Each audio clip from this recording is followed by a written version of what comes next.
Ang Esmeraldang Aklat. Ito ang kwento ng isang makapangyarihang hari at kung paano niya natigil ang pagiging arogante. Si Emperador Fitzgerald ang namumuno sa kaharian ng Fanantra. Nagkaroon siya ng anak na babae. Itinuring na swerte ang sanggol na sa araw ng kapanganakan nito, bumuhos ang ulan sa kaharian na tumapos sa 3 taong tagtuyot. Tumubo ang mga pinakamasaganang pananim sa bukid ng kaharian. Nadiskubre ng mga minero ang minahan ng walang katapusang ginto at ang magandang balita sa kaharian ay nakarating sa mga kaibigan at kapamilya nila sa ibang bansa. Espesyal ang sanggol at ang magandang balita tungkol sa kanya ay di lang napansin ng hari at ng buong kaharian kundi maging ng mga diwata na bumisita upang basbasan ang sanggol. Batiin ang maringal na diwata ng kabutihan. Ikaw ay magkakaroon ng pusong mapagmahal sa lahat ng nilalang at titibok ito ng pagkahabag at kabutihan. Narito ang diwata ng inspirasyon upang basbasan ng prinsesa. Oh, mabuting prinsesa! Dalisay ang magiging inspirasyon mo. Susulat ka ng mga tula habang nakatingin sa araw at mga bituin at gagawa ng musika sa ritmo ng daloy ng batis at awit ng mga ibon. Salubungin natin ng may paggalang ang diwata ng mabuting diwa. Ikaw ay magiging matalino. Pipiliin mo ang pag-unawa higit sa paghihigante, pagkatuto higit sa pag-asenso, at kaligayahan higit sa sarili. At sa wakas, batiin natin ang diwata ng pambihirang yaman. Bawat patak ng iyong luha ay magiging mga perlas. Napaismid ang hari sa mga salita ng diwata ng pambihirang yaman. Ano bang klaseng basbas yan? Ito ay biyaya, mahal na hari. Tanggapin niyo ito ng bukal sa loob. Ang anak ko ay nagdulot ng kasiyahan sa aking buong kaharian. Bakit kailangan niya pang umiyak? At kapag lumuha siya, mayroon siyang ginto at mga natatanging hiyas. Hindi niya kailangan ng mga perlas. Oh, mahal na hari, ang isang mapagmataas na hari ang sisira sa kanyang mga tao at kaharian. Pagmamalaki ang kalaban ng kabutihan at karunungan. Iniinsulto mo ang regalong ibinigay ng buong puso. Ngunit hindi ba dapat ang regalo'y karapat-dapat sa respeto? Gusto mo ng katunayan na ang regalong ito'y karespe-respeto? Sige kung gayon. Sa 15 na taon niya, maliligaw siya sa kagubatan at ang mga luha niya sa mata na naging perlas ang magtuturo sa kanya. Naglaho ang mga diwata sa palasyo at iniwan sila sa nakamamatay na katahimikan. Ngunit di pa rin natinag ang mapagmataas na hari. Kasama ang hukbo na kasinggiting ko, walang bata sa kaharian, lalo na ang prinsesa ko, ang maliligaw sa kagubatan natin. Kayong lahat ay hindi kailangang mangamba. Simulan na natin ang kasiyahan. Lumaki ang prinsesa at tunay ngang sa basbas ng mga diwata, siya ay marangal, maawain, mahal niya ang kalikasan. Sumusulat siya ng mga tula tungkol sa araw at mga bituin at gumawa ng musika sa daloy ng mga ilog at huni ng mga ibon. Isa rin siyang magaling na mangangabayo at mahilig maglibot sa mga bundok at gubat. Isa siyang masayahin, mabuti at masiglang bata na naging galak ng buong kaharian at di na malayan ng karamihan na siya'y 16 na taon na. Sa araw ng kanyang kaarawan, Mahal ko. Anong hiling mo sa akin ngayong kaarawan mo? Ama, isang bagay lang po. Payagan niyo akong pumunta sa kagubatan. Sinabi ko sa'yo, hindi.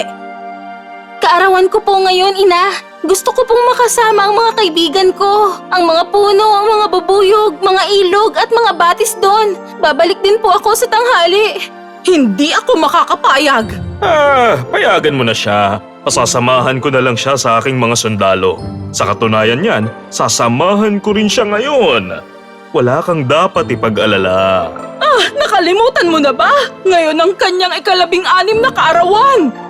At nakalimutan mo na rin ba na pinakamagaling sa buong mundo ang ating hukbo? Halika na, mahal ko. Ngayon sasama rin ako sa'yo.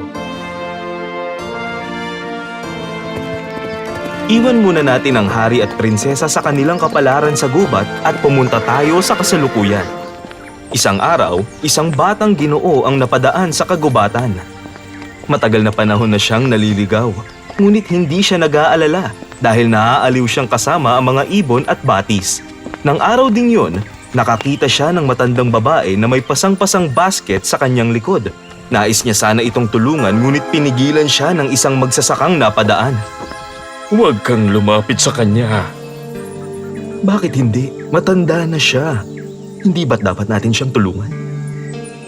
Kakaiba siya. Dapat bang pag-alagala pa sa kagubatan ang isang matandang tulad niya? Hindi siya ordinaryong babae. Isa siguro siyang mangkukulam. Kung gayon, hindi mo rin sigurado kung isa siyang mangkukulam o hindi. Kahit ano pa man, pupuntahan ko siya at tutulungan.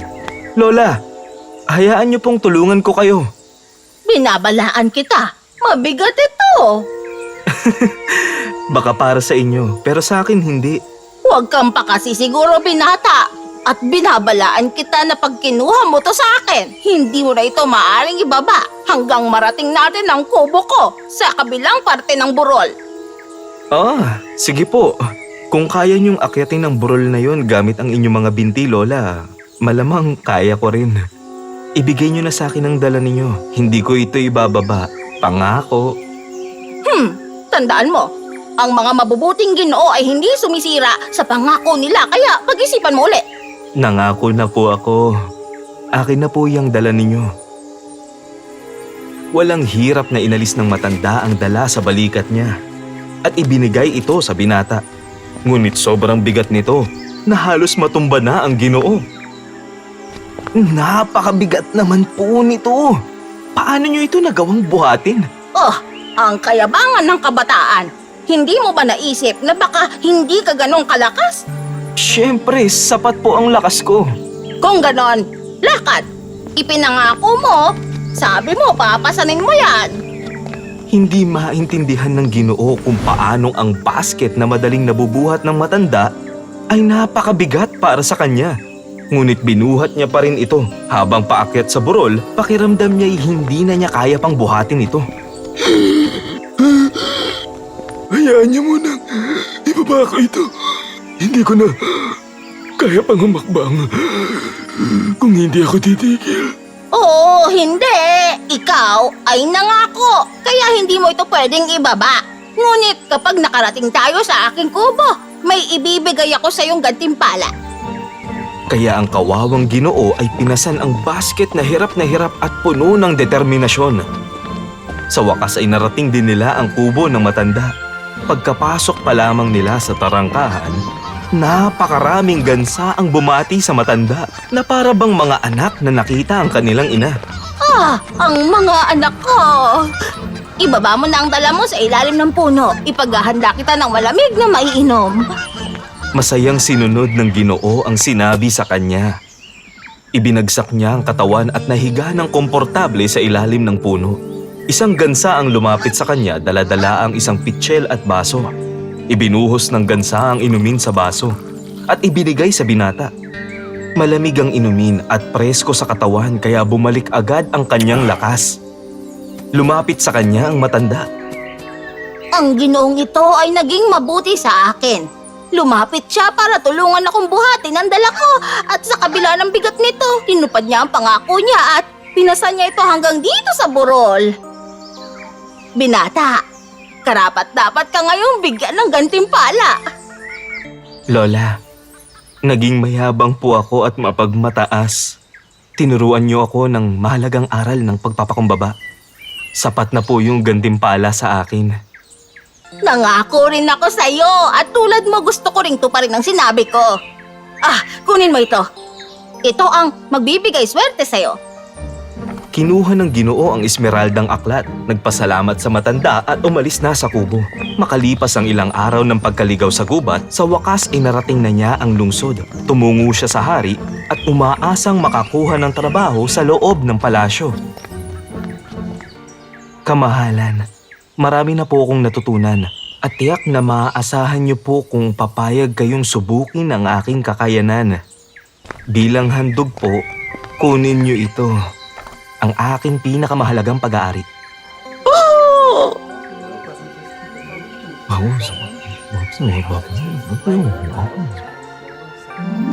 Ama, ito po ang paborito kong lugar. Tingnan nyo, makikita nyo mula rito ang buong kagubatan. Ah, napakaganda nga nito. Bigla na lang mula sa kung saan ay binalot ng makapal na hamog ang gubat na kahit ang mga kamay ng hari ay di na niya makita. Nang mawala ang hamog makalipas ang ilang minuto, nawala na ang prinsesa. Anak ko! Aking prinsesa, nasaan ka na? Nasaan ka? Ito ang basbas mula sa diwata. Ang mga luha ng aking anak ay magiging perlas. Saan mo nakuha ito? Sino ang nagbigay sa'yo nito? Sabihin mo, nakita mo ba siya? Nasaan siya? 3 taon ko nang hinahanap ang aking anak. Wala akong nakitang anumang bakas niya. Kamahalan, hindi ko po alam kung nasaan ang prinsesa. Ngunit pwede ko po kayong dalhin sa matandang babaeng nagbigay sa akin yan. Kung mamarapatin niyo po, kamahalan, mauuna akong pumunta ron at titiyakin ang tamang daan papunta sa kubo sa taas ng burol habang naghahanda kayo sa pagpunta. Kunin mo ang aking kabayo at umalis ka agad. Susunod din kami kaagad sa'yo.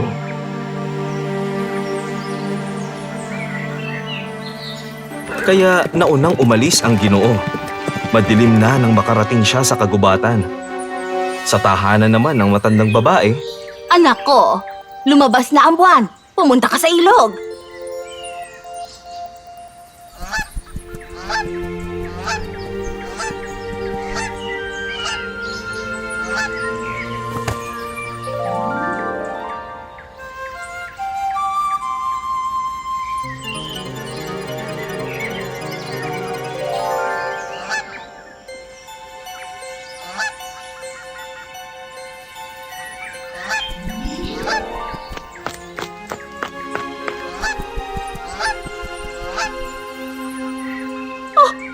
Nakabalik ka na agad?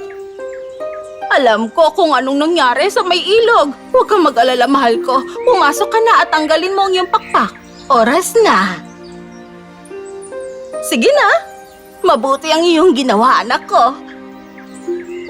habang papasok sa loob ng kubo ang prinsesang naging gansa, nakarating na rin doon ang Ginoo at gayon din ang hari at reyna. Nakita ko, ang prinsesa na pumasok dito. Siya Siya ay naging isang gansa. Ngunit ngayon, nakabalik na siya. Narito na siya, kamahalan. Ano ang nagturo sa inyo rito upang mahanap siya? Ang kanyang mga luha na naging perlas, katulad ng sinabi mo. Patawarin mo sana ako kung naging mapagmataas ako. Hindi naman na ng iyong anak ang iyong pagiging mapagmataas. Talagang tunay na sinubok ko siya. Hindi, mabuting ginang. Ginabayan niyo po ako at inalagaan niyo na para bang tunay ninyong anak. Naiintindihan ko ang sinabi niyo na ang isang mapagmataas na hari ang sisira sa kanyang mga tao at kaharian. Ang pagmamalaki ay kalaban ng kabutihan at karunungan. Ang aral na ito'y mahalaga sa ating lahat. Isa kang tunay na mabuting tao, prinsesa. Patawad dahil kailangan niyong matutunan ito sa masaklap na paraan. Tanging ang mapagmataas na hari ang sisira sa kanyang mga nasasakupan. Pagmamalaki ang kalaban ng kabutihan at karunungan. Ngayon, naiintindihan ko na. Ang pambihirang yaman ay hindi ang mga luhang perlas, kundi ang karunungan at aral na ibinigay mo sa amin. Salamat. Kailangan ko nang umalis.